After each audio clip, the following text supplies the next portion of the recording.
Welcome to the Pudgie Test Kitchen. We're hard at work testing recipes for our new cookbook, Pudgie Revolution. I'm Carrie. And I'm Lee, and this Pudgie pie magic doesn't happen on its own. It takes research and development to make the very best Pudgie pies. That's why today we're testing two versions of a rhubarb pie Pudgie to see which one tastes the best. My version will feature raw ingredients. Well, my version is going to feature some pre-made ingredients. Let's see which one works out the best. So for this Pudgie, we're going to be using a refrigerated pie crust dough. So we're going to want to butter up the iron itself. I'm going to take a little piece of paper towel, and I'm going to use some margarine to get all the nooks and crannies of the pie iron buttered up and greased so that we don't have anything sticking or burning. And then what I'm going to do is I'm going to lay the pieces of refrigerated pie crust into the pie iron, squish it down into the corners, get a good contact on all sides, nice spacious, and on the other side we're going to do the same thing. Now I'm going to add the star, which is the rhubarb, and I've mixed it with some strawberries for sweetness here. These are good, nice springtime ingredients in Wisconsin. So now this is going to cook down, so you want to pack it kind of full. And there, that looks pretty good.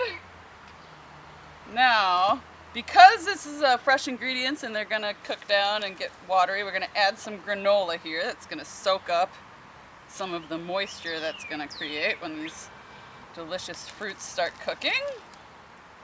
I'm going to put in some walnuts for a little crunch factor. Just for a little pizzazz, I'm going to do some lemon zest. So there we go, and that looks like it's ready to be closed up. So we're gonna seal it off and do just a nice gentle trim around the edges here before we put it in the fire to cook. So when you're working with a raw pie crust, you want to cook your Pudgie low and slow. So I'm gonna find a spot here that is not directly over the flame.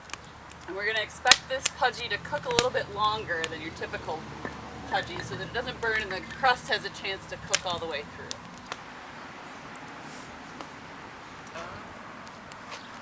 Okay, so we're just going to start with some white bread. I'm just going to butter the bread here pretty liberally here because you don't want it to stick into the pie iron.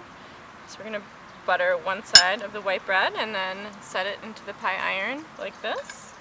And butter the other side liberally as well, like so. That looks pretty good.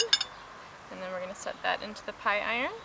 And then what I did at home before is I made a rhubarb compote, which is just rhubarb and strawberries, some sugar, some water, pretty simple. Just simmer it until it kind of breaks apart a little bit. I did that at home so that I wouldn't have to do the work at the campground. I did it at home, so I'm just going to put pretty good dollop of that into Pudgie pie here right on top of the bread.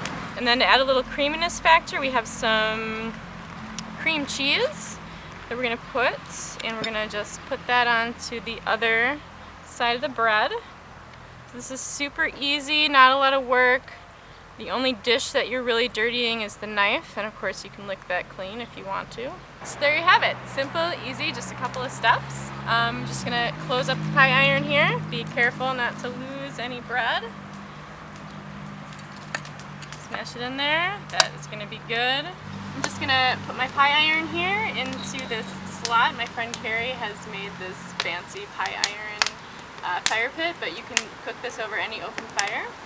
So just put it over there, over the open flame, and give it some time to cook.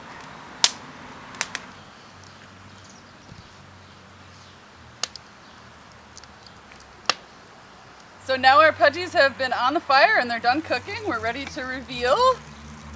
Ooh, that looks delicious. Wow, mine looks super good too. Golden brown. Oh, really good.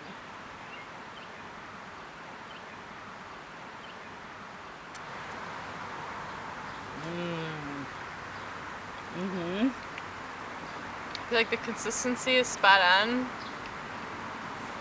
It's nice and melty. It's nice and creamy. Very creamy. That I like the cream cheese in there. Kind of cools it off a little bit. I feel like the bread crust does not really evoke the sense of pie that I would be looking for in this Pudgie. That's a good point. but I think the cream cheese really works, and the pre-cooked compote stands up well in the Pudgie.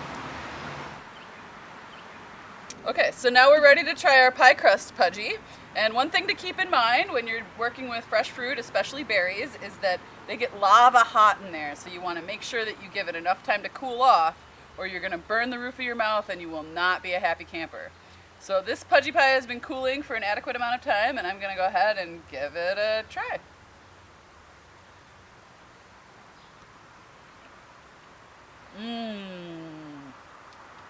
Is it good? That is really good. It looks really good on the inside. Okay.